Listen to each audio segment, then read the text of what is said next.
হরে কৃষ্ণ বন্ধুরা, এখন আমি চলে এসেছি রান্নাঘরে। আর এসে দেখো রান্নাও বসিয়ে দিয়েছি। কি কি হচ্ছে চলো তোমাদের দেখিয়ে দিই। এখানে হচ্ছে ভাত, আর এদিকে আমি বসিয়েছি সজনে ডাঁটা আলু দিয়ে চচ্চড়ি, সর্ষে বেটে আর পোস্ত কাঁচা লঙ্কা বেটে এই চচ্চড়িটা করা হচ্ছে।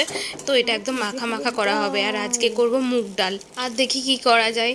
তো এই দেখো এখানে মশলাটা বেটেছি শিলনোড়াতে, মানে মিক্সচার মেশিনে তো হয় না ভালো, ওই পোস্ত সর্ষে এগুলো হাতেই বাটতে হয়।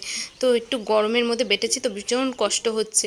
তারপরে এখানে থালা বাসন কটা মেজে রাখা হয়েছে। আর এই দেখো কুলেখাড়ার পাতা এনেছে আমার বর বাজার থেকে। আমার শরীরে একটু রক্ত কম, তো তাই কুলেখাড়ার পাতাটাকে সিদ্ধ করে খাওয়া হবে। এই যে ডাঁটার চচ্চড়িটা হয়ে গেছে, এবার আমি ডালটা এক সাইডে বসিয়ে দেবো। আর তার ফাঁকে দেখো এখানে আমি কুমড়োর খোসা আছে, ওটাকে একটুখানি ভেজে নিয়েছি তেলের মধ্যে, তার সাথে কটা লঙ্কাও ভেজে নিয়েছি, বাদাম দিয়ে বাটা হবে। আর ভাত হয়ে গেছে, আর এদিকে ডাল চাপিয়েছি, আর এদিকে হচ্ছে কুলেখাড়ার সেই রসটা। রান্নাঘরটা সত্যি খুব গরম।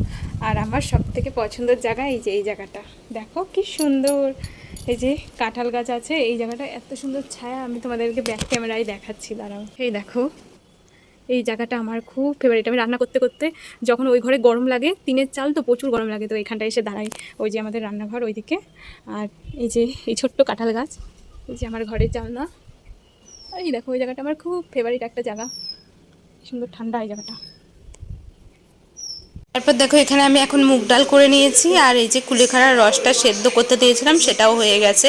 এটা এখনই খেয়ে ফেলবো, নালে পরে আর ইচ্ছা করবে না খেতে।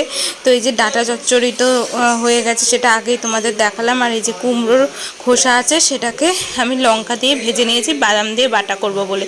তারপর